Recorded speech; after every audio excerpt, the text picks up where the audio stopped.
before I start, I have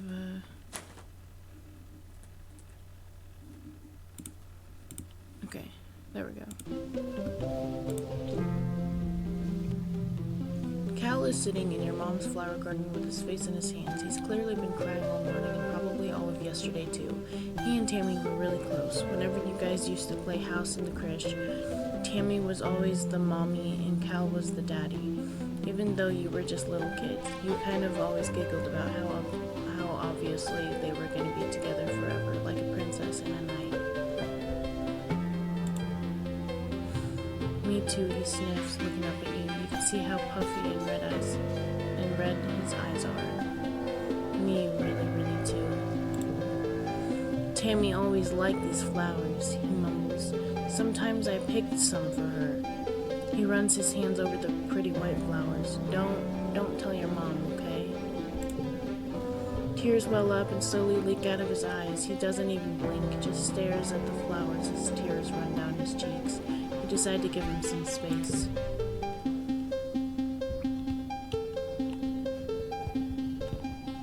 Oh yeah, that's because, I forgot that Tammy, that makes me upset all over again.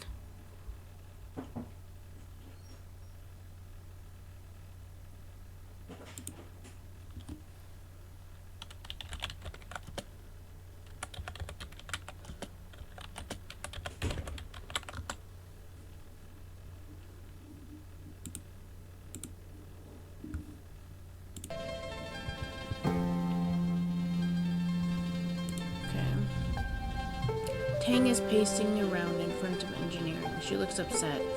It shouldn't have happened, she says. Tammy's what? What happened to Tammy? It shouldn't have been possible. There was no reason for that holo projector to break. Professor Hell said it was recently serviced and nothing was wrong with it before. She gestures angrily. Just blew up for no reason. Nobody would have wanted to hurt her, so why? How? It doesn't add up. Sorry, Solana. I don't want to think about this some more. I hate when I can't find the answer.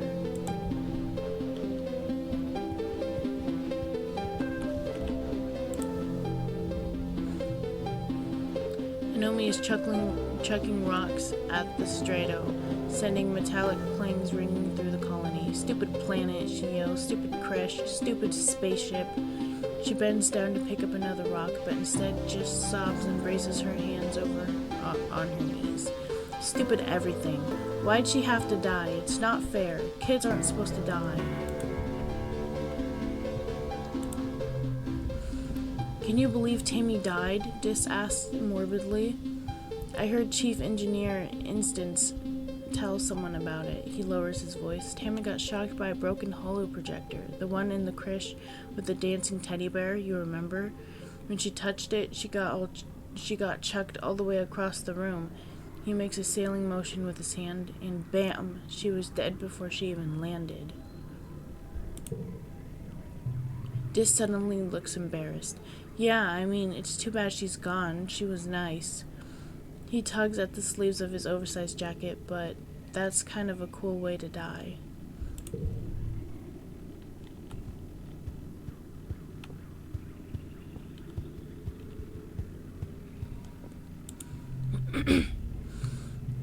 Mars is staring into space looking somber. She doesn't even notice as you come up beside her. She barely reacts when you say hello. I'm thinking about Tammy, she says quietly. She used to sit down the hill there, in that spot in the sun. Every morning, she'd just sit there for hours in the sun, doing nothing, just being happy. You steer down the hill to the spot near the entrance to the quarters. You can imagine her there, working on some little craft project, humming to herself. And now she's dead, Mars says, making a face. How's that for fair? Of all the people, how come it had to be my friend? You don't have an answer. You've never heard Mars call Tammy her friend before. But of course she was. Tammy was everyone's scared little sister, even though she was older than most of you. Mars clicks her tongue. Oh, yeah, Administrator Seek is looking for you. I guess they need someone to do delivery jobs. She waves vaguely at the door behind her, distracted by her thoughts.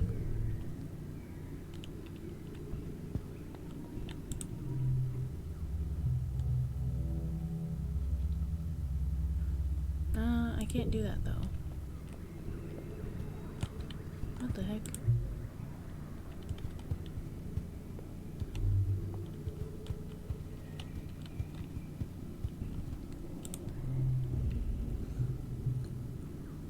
Your dad gives you a hug. Sorry you're feeling blue, Solana. He says, things will start to look up again soon. Your mom pats your shoulder encouragingly. I'm so sorry, Solana.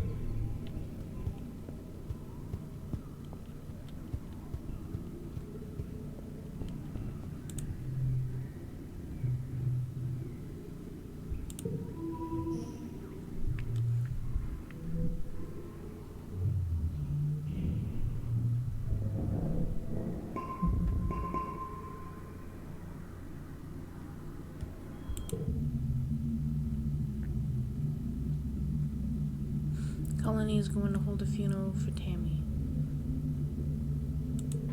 Yes. The colonists gather in the recycling room, bringing organics down to be recycled here is one of your chores.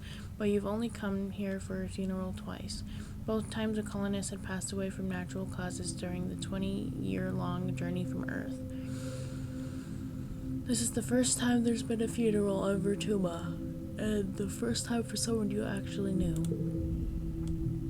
The mouth of the organics recycler has been polished, and a wreath of yellow flowers placed over the opening. Inside, you can see a shrouded figure, Tammy's small, fragile body. Tammy's dad, Uncle Tonin, is here, as well as your parents and Auntie Sedent, and the rest of the council. Cal is here with his mom and her partners, already crying in their arms. The room is packed with people, and the feeling of grief is so thick you can taste it in your mouth. Governor Udicott stands before the assembled crowd.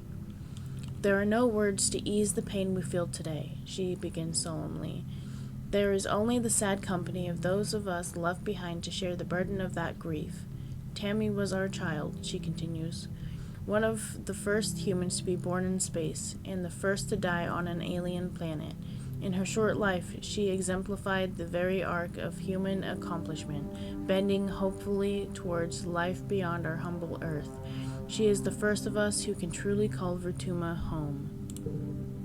Her passing was as senseless as it was sudden. Losses like this are impossible to hold within oneself, a painful reminder that life is impossibly precious and fragile, but they also remind us, as always, that as a community we are capable of great strength. Udicott closes the door to the recycler. You hear Uncle Tonin sob over the hum of the particle distinguitors, however you pronounce that, beginning their work. As a community, we remember Tammy. As a community, we return her body to the soil that nourishes us. In this way, Tammy, our child from the stars, will never truly be lost to us. The ceremony is adjourned, but a few people stay back to console Uncle Tonin as he keeps vigil over the recycler. Cal and Uncle Tonin hold each other and weep openly. Your mom stays behind to receive Tammy's remains. As the head of geoponics, she'll be responsible for adding them to the colony's precious supply of brown soil from Earth. Your dad accompanies you out of the recycling room. He clears his throat. I want you to know that you don't need to be okay, he says, clasping his warm hand on your shoulder. If you want to take the rest of the month off, everyone's going to understand.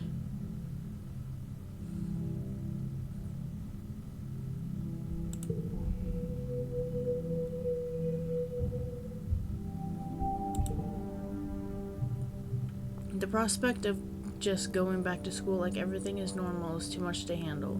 You end up spending the whole month alternating between sleeping, scrolling the HoloNet, and staring into space. It's restful, at least.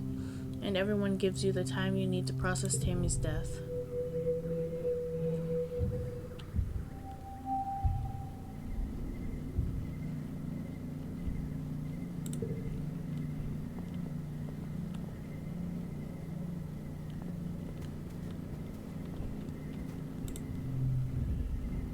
Solana, Tangent says, approaching you with purpose. We need to discuss my brother. Yes, this, she says impatiently. I need you to figure out where he's been disappearing ever since we landed. I barely see him anymore. He doesn't even come home at night sometimes. She trails off and looks at her feet. Well, I'm not on very good terms with my brother of late, people are becoming worried. You get the feeling Tang is the one who's worried, but she doesn't want to admit it. He probably won't tell you, Tangent says angrily. Newton's apple, she swears. He won't even talk to me anymore. She sighs. You may have to follow him. I would, but everyone in the lab would know I was gone. No one cares where he goes during the day.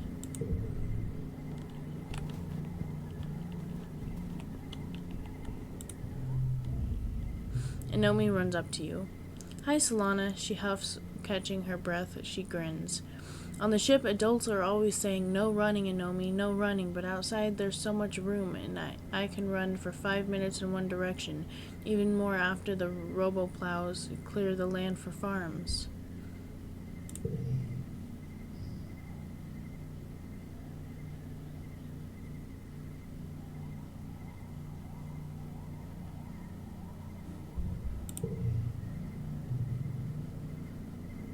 Wait, what? +1 to a card change suit to strength.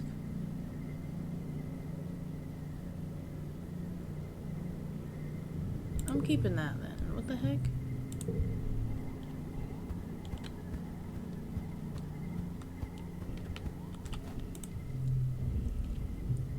You tell just that his sister Tangent wants to know where he's been disappearing off to.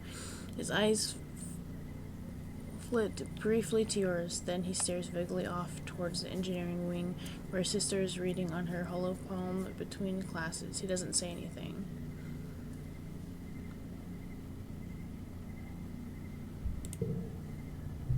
She doesn't care about me, he says sullenly. Tangent's just worried she'll get in trouble if I don't come home one day.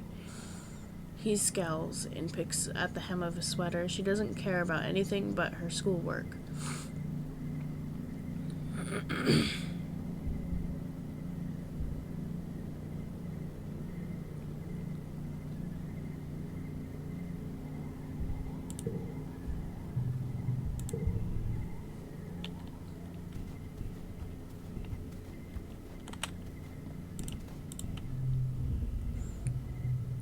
Cal's mom, Tira, is sitting with Cal against a makeshift fence that surrounds the gardens.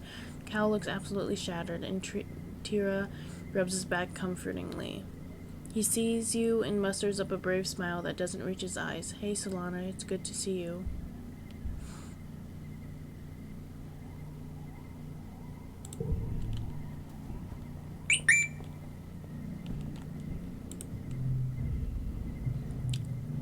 Ugh, I have all these kudos and nowhere to spend them yet, Mars says, sighing. Seek says the depot store won't be open till next year. How am I supposed to show off how much better and harder I'm working I am than everyone else?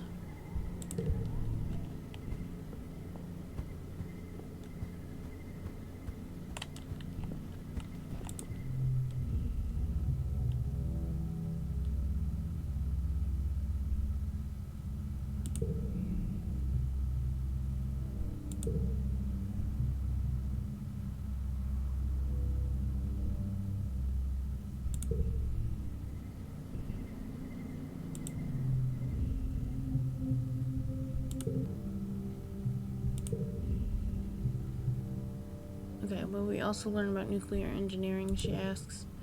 Professor Hell nods. Yes, at a beginner level, we'll have an overview of atomic theory and take a field trip to the engine rooms to learn how our ship's nuclear reactor works to power the colony.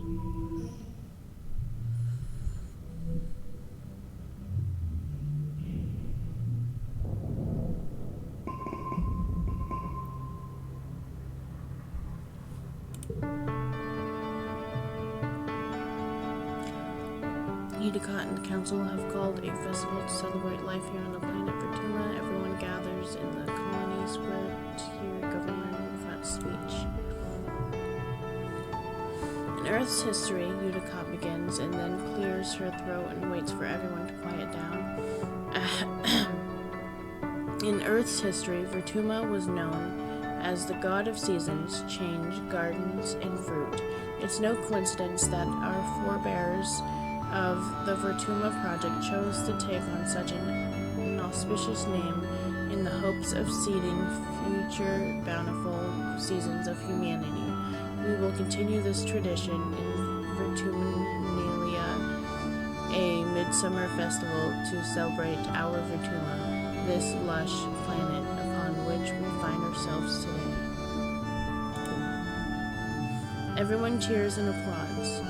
The members of the council all get up on stage one at a time to give their own short speeches. Governor Udicott announces each one. I'm not going to read all that. When it's your mother's my dyslexia is kicking me in the ass right now.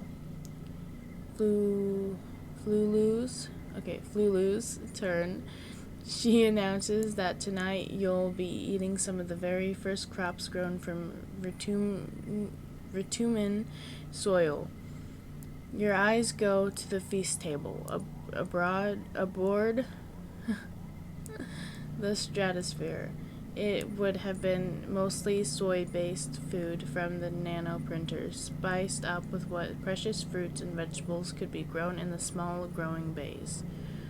This year, the earth plants look even less robust than usual, but they're supplemented by Vertuman plants you've come to appreciate. Juicy potato pods and slabs of edible fungi. Udicott takes the stage after everyone on the council has said their piece. What is a festival without festivities, she asks. Perhaps Hal and Security Chief Rhett have organized a 3-part competition for the kids. Good luck, children. Which one do you join?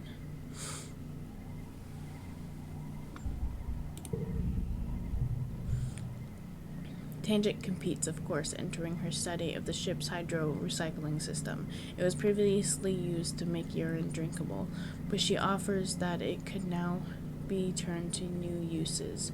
Despite how many times she says the word pee, it's still boring, but she put a lot of effort into it.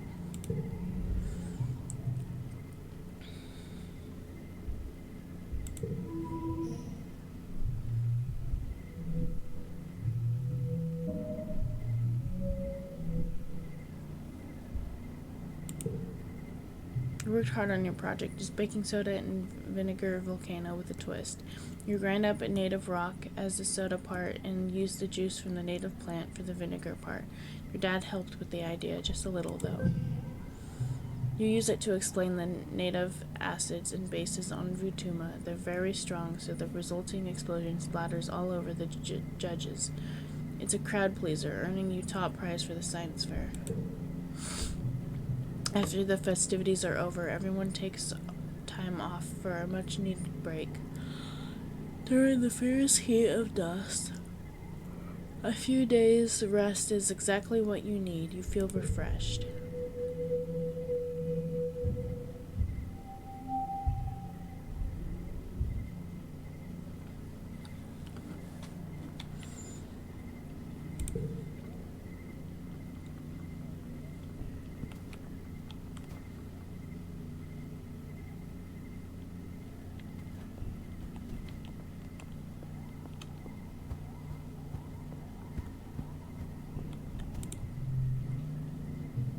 You're looking for Cal in the garden when you nearly trip over someone else, one of the younger kids, and they're blindfolded. Hey, they exclaim, ripping the blindfold off their face and throwing it to the ground. It's Cyrus, one of Anomi's brothers. He glares at you. I was almost done. Cal jogs over and grabs Cyrus in a friendly headlock, ruffling his messy red hair. Dude, you were so close. Cyrus stomps his feet and complains that you got in his way. It's not her fault, Cal says. She didn't know we were playing a game. Give me a sec. I want to teach her how to play.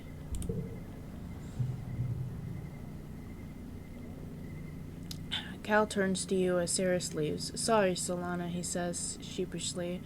I was teaching Sirius a new game, but he's more like a Nomi than I thought. Real competitive, you know. He stoops to pick up a blindfold, brushing off the dirt.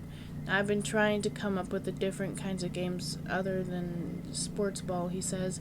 No winners or losers. I just want to have fun with my friends. Cal looks at you hopefully. Do you want to learn how to play? Cal's smile looks like it's going to stretch right off his face. Radical, he shouts, jumping up and down with excitement. Okay, so, first put on this blindfold. The blindfold is a little scratchy and smells like dirt. You can feel Cal's big hands on your shoulders. I'm going to spin you around, and when I let you go, you got to listen to my instructions. We're going to walk all the way to the cafeteria, okay? You nod. You can't see Cal's grin, but you can hear it in his voice as he spins you around and counts to 10. 1, 2, 3. First, Cal says, you got to walk forward 10 steps. Do you follow Cal's instructions as best you can, or do you make things difficult for him? You take 10 steps straight forward, holding your hands out for balance. The rocky dirt between the garden beds crunches under your feet. Yeah, Cal says. Now turn to your right and take 15 steps until you get to the door.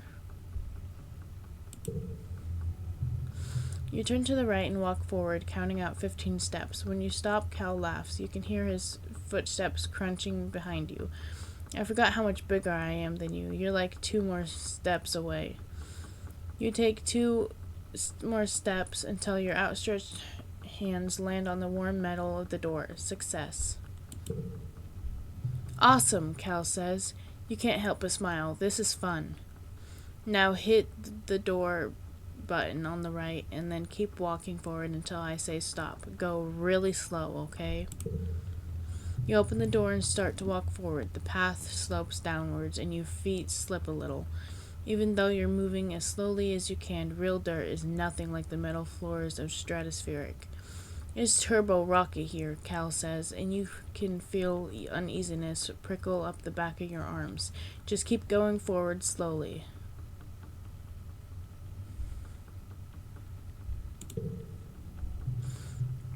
You try to do as you're told, but after a few steps, your foot knocks against a sprawling root and you fall forward, catching yourself on your hands and knees. Ouch! You tear off the blindfold, a sudden rush of tears flooding your eyes. Cal's beside you in an instant, kneeling on the rocks. Are you okay? He asks. He looks down at yourself. Your knees and hands are pretty scraped up. Your pride is bruised, but other than that, you're okay. Cal helps you stand. I'm sorry, Solana. I'll be a better helper next time. He asks if you want to get some potato juice at the cafeteria instead. You spend the rest of the afternoon brainstorming more games where there are no winners or losers.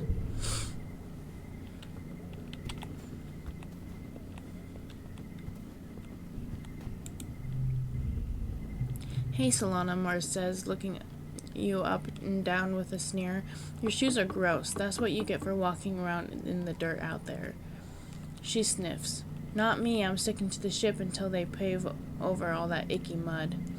You wonder if maybe she's scared of more than just getting dirty.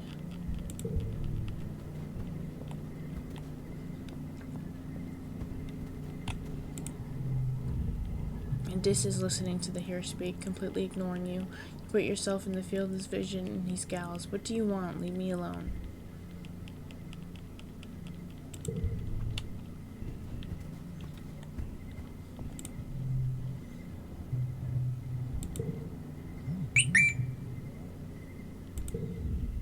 Good morning, Solana. Looks like you're working for your old lady. I hope you don't expect me to go easy on you just because you're my daughter. She walks you around the geoponics wing and points out where everything is. Your job is to move sod, compost plants, garden waste, and equipment from one place to another. Get comfortable with this, she says, pushing a squeaky old-fashioned wheelbarrow towards you. No. Any questions before you start moving that dirt?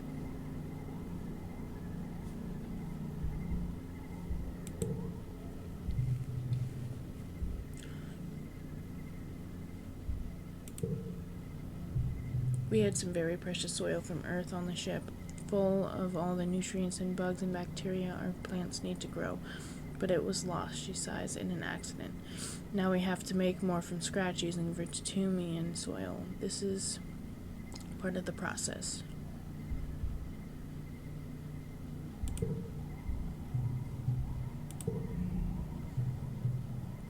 Your arms start to ache after the first half hour of work, but you keep going. By the end of the month, you feel utterly drained and exhausted, but good somehow. You feel your muscles growing already.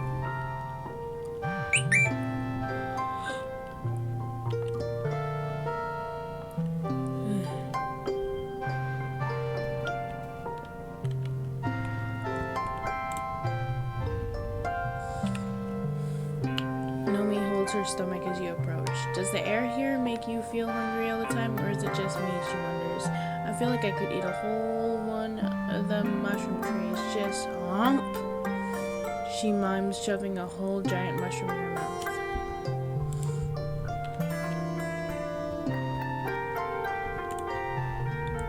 Tangent looks up at the sky and shades her eyes. It's too bright, she complains, and it's too hot, and the nights are cold.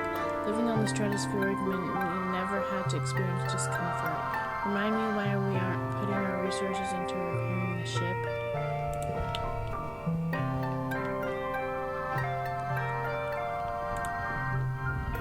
I'm bored. This is boring, Mars complains, stamping her foot. All the adults want to do is work, and they're not paying attention to me.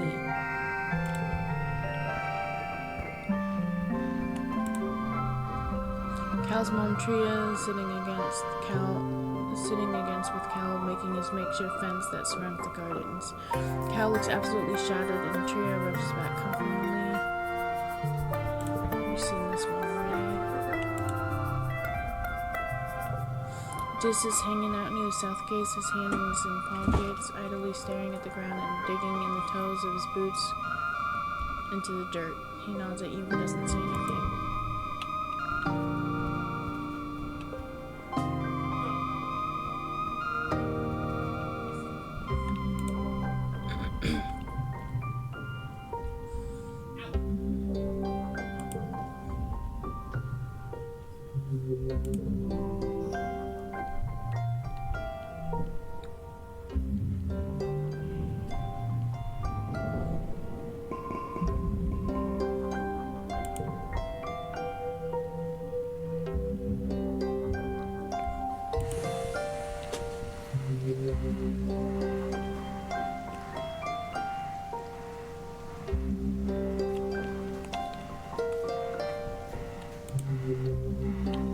It's pouring rain, and everyone's trying to stay dry under the grass-roofed palapas. Everyone except Dis. Off in the distance, over at the wall near the sports ball field, he's definitely skulking.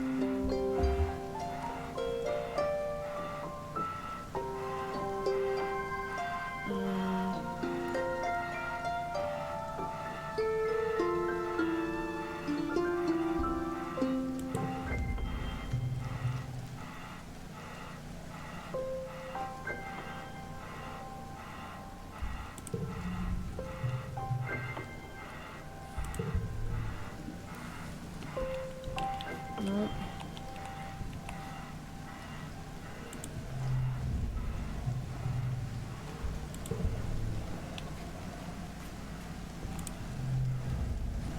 Tangent is watching a construction crew build scaffolding for the new engineering pavilion. They're using mushwood, which is so light that one person can easily lift a 10-meter long pole and stack it into place. She points towards them. Human beings are so great, don't you think? Before we landed, this was all just dirty jungle. Now it's civilization. I've been learning about adaptability and writing in biology class. The books say it's what sets us apart from the animals. Like, we don't need fur because we can make warm clothes. And if it's too hot, we can make air conditioners instead.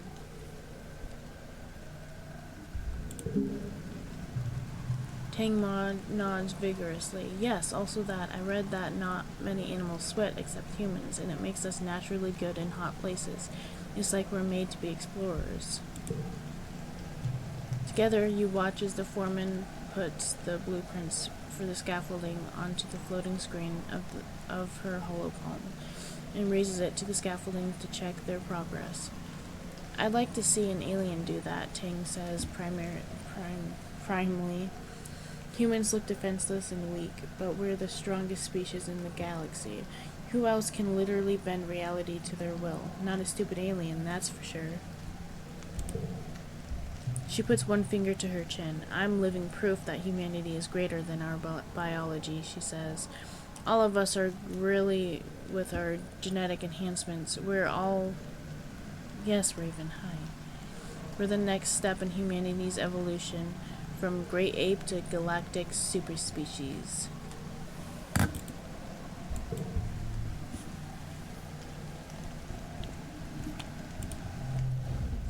Naomi is running around the sports ball court, touching her hand to the ground at one corner. 18, she counts. 19. When she reaches 20, she collapses into the grass and checks her holopalm. I'm training, she explains. My big bro Com says I have to get my legs climatized to the planet if I'm going to be team captain like him.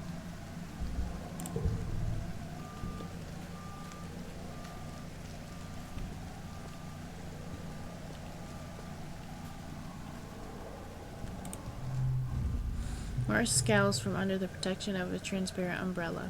Absolutely not, she pouts. Don't even ask me to do anything. If my hair gets wet, you're soy meat.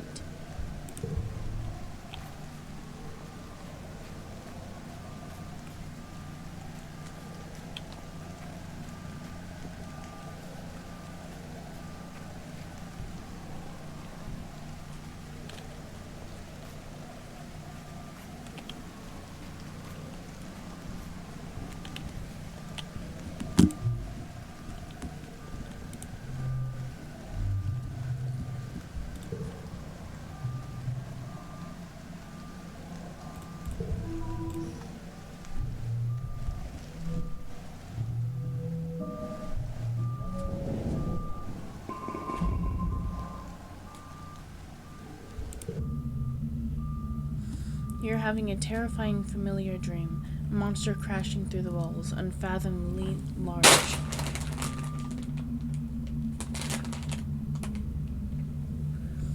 Every part of it wriggling and moving and searching for something. It tramples through the colony as you watch helplessly.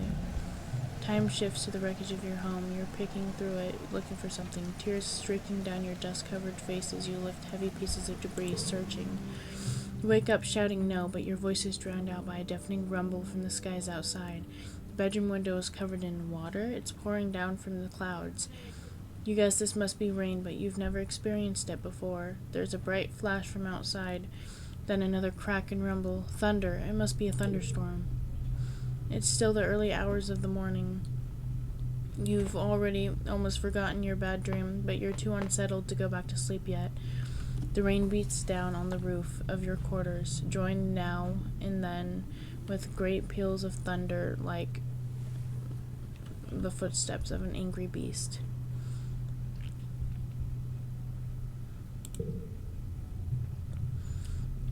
It's surprisingly warm outside, and the water feels nice hitting your head. Everything smells fresh and damp and wonderful, and the dusty, packed ground has turned to squelchy mud between your toes. You don't go too far from the door to your quarters, but it's exciting being outside in the dark, watching dramatic streaks of lightning arc down to the hills behind the colony.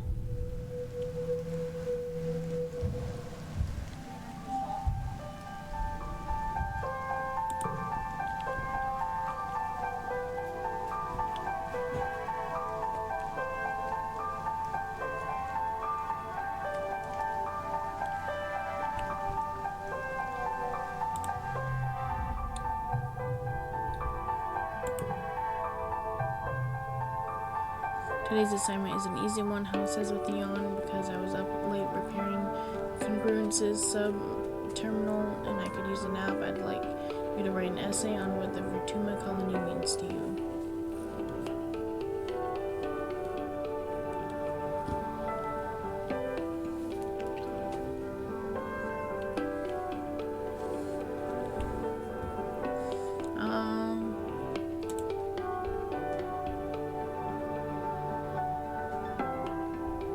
I'm gonna go with this.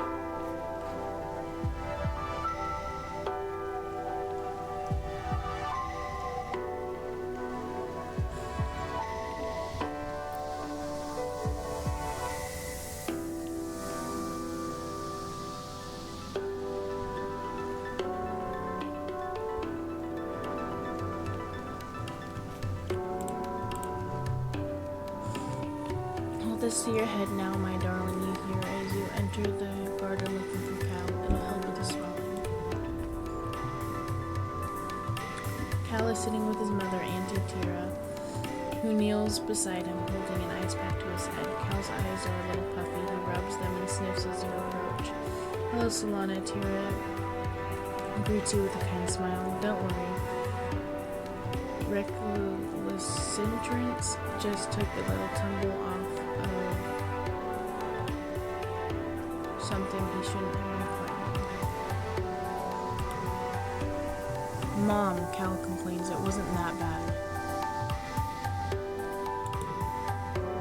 I'm okay, Cal reassures. I just bumped my head a little. Mom always knows how to make it better, he says with a boyish smile, even if I'm old enough to take care of myself.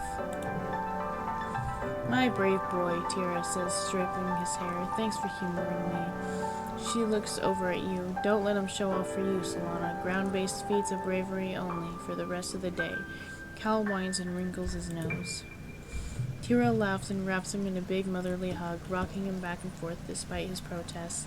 Cal's eyes close in happiness. He really loves his mom.